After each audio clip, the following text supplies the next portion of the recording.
I'm not sure if I'd have known when they were booking this that this was it. I don't know for sure what I would have said. Probably yes, but I would stop for a minute and thought, because I've kind of dodged all of that all my life, you know. I mean, ever thinking too much about it. It's not that, I don't know how to explain it. It's just a mixed bunch of feelings when you know, you're never ready for someone dying, and when you feel guilty about it and everything, you know, you're thinking, trying to find reasons that you might have caused it, you know. And I never even saw a picture of the plane crash until 15 years later.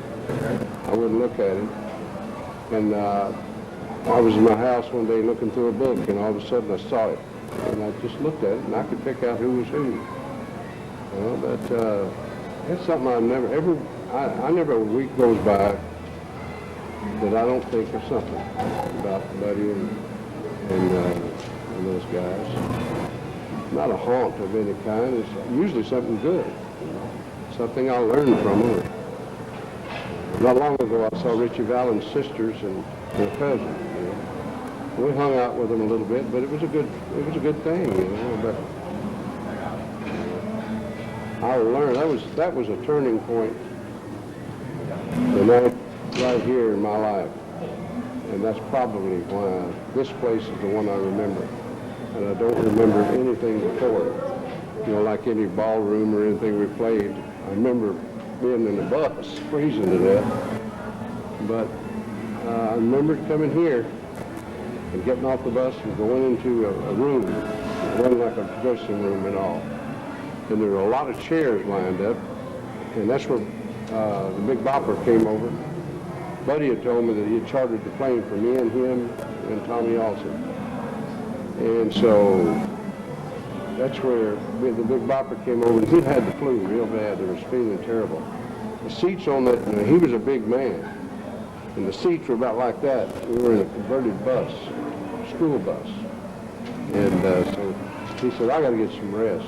He said, would you let me have your seat on the plane? I said, it's okay with Buddy, it's okay with me. And I heard later that Tommy and Richie flipped coins.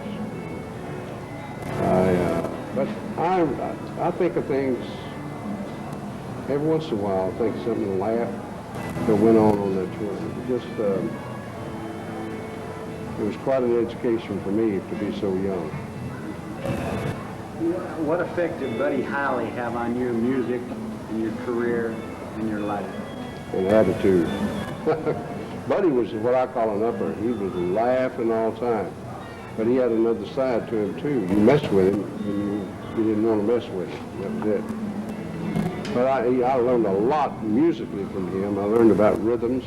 I learned about grooves. See, I've seen some country records that would just double in tempo. They still do.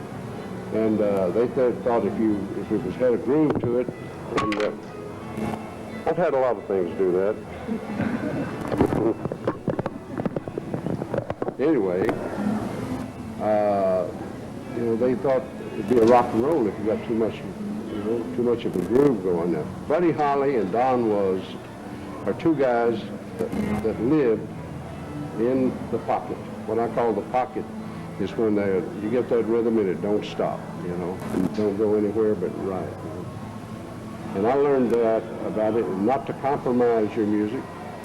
I learned about that.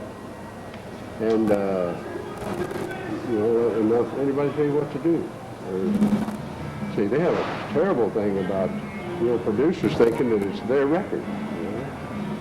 And he got a dose of Nashville early.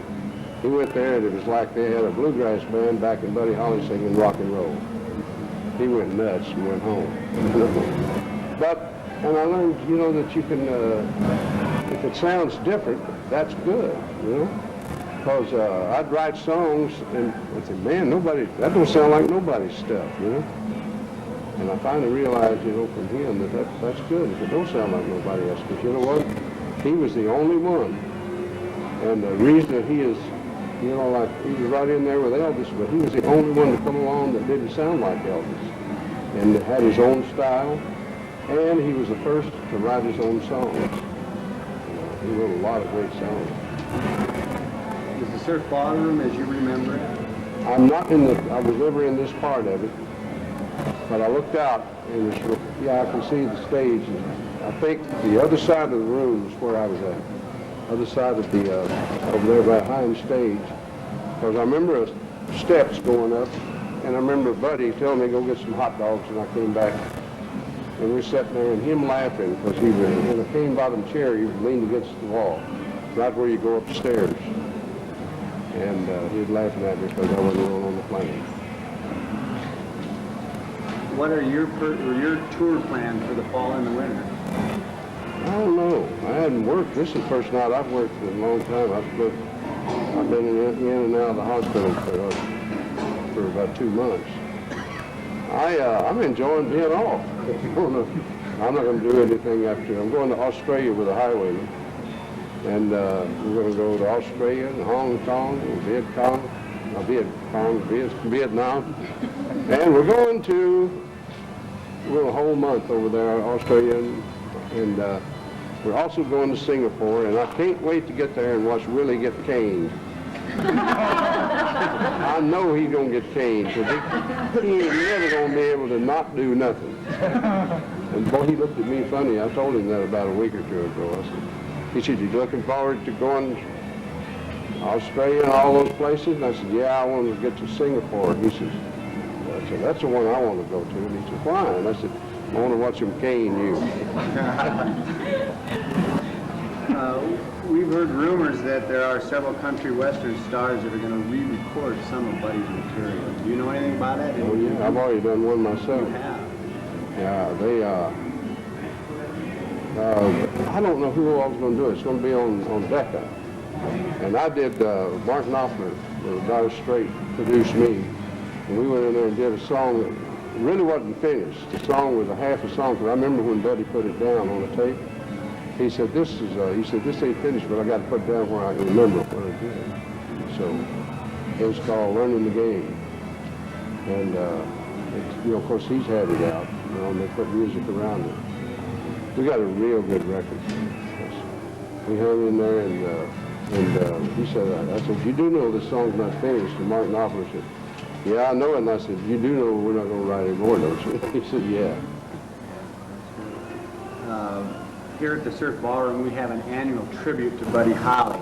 It is a major nationwide event that really is designed to keep Buddy's spirit and his music alive. How do you feel? Would you like to be invited, or would you ever feel like you'd like to participate in that? I probably would, and sometime. Yeah, I'm sure I would sometime.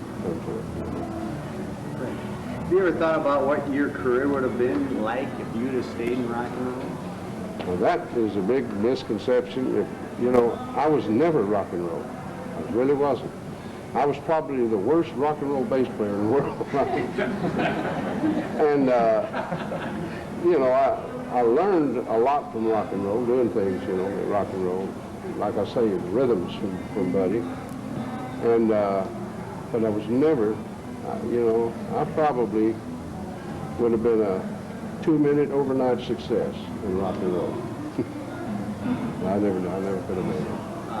Talking with Maria Holly, she has indicated that she thought if Buddy hadn't passed away, that he might have gone country. Do you have any thoughts on that? Yeah, he did Well All Right, and I loved that record, Well All Right, and he said, oh, that's a hillbilly.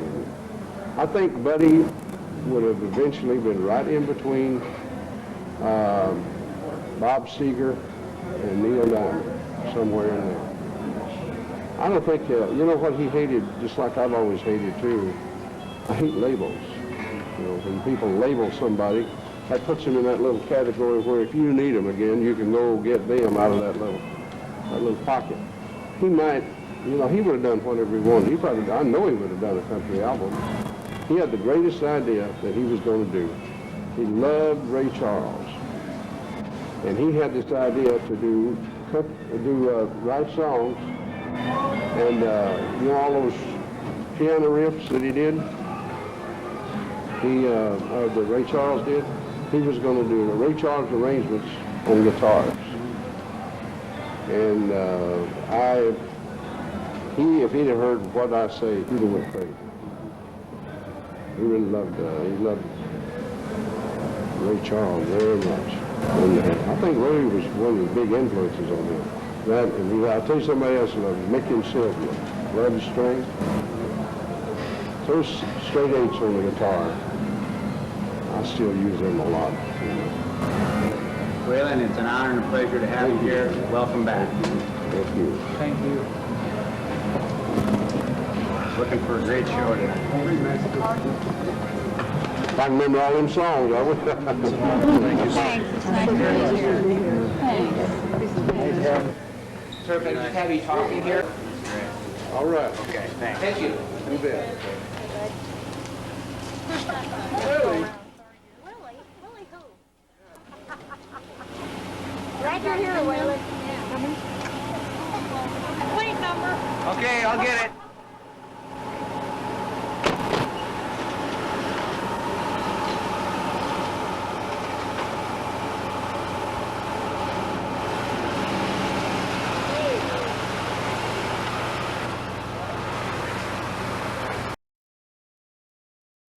Jennings is intimately familiar with radio. His first job in 1955 was working as a disc jockey in Lubbock, Texas. It was at that time that he would meet a man who would change his life, Buddy Holly. It was called KLLL. Me and Buddy Holly did some of the commercials and things together, singing them. Do you remember any of them? Yeah, let's see here. From the great South Plains, you hear a fierce yell. Somebody yell suey on KLLL. Mighty, mighty pleasing. KLLL. That was, of course, to White Lightning. We do it to the, you know. Buddy was a big influence on you and how your career Buddy and I went were on. real good friends, yeah. I've played bass for him for the last month or so, you know, of his life. But we've been friends for a long time. He was a hillbilly. He was country.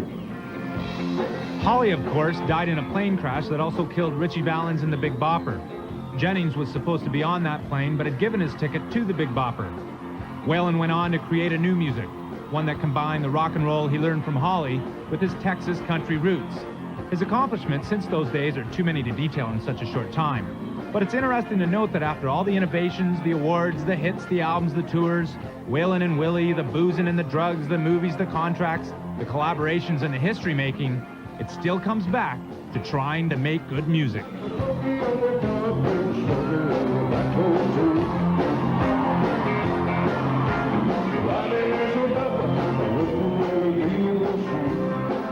I'll tell you what, when you get everybody in sync, the music, words, the people, and everything, there's not much better than that.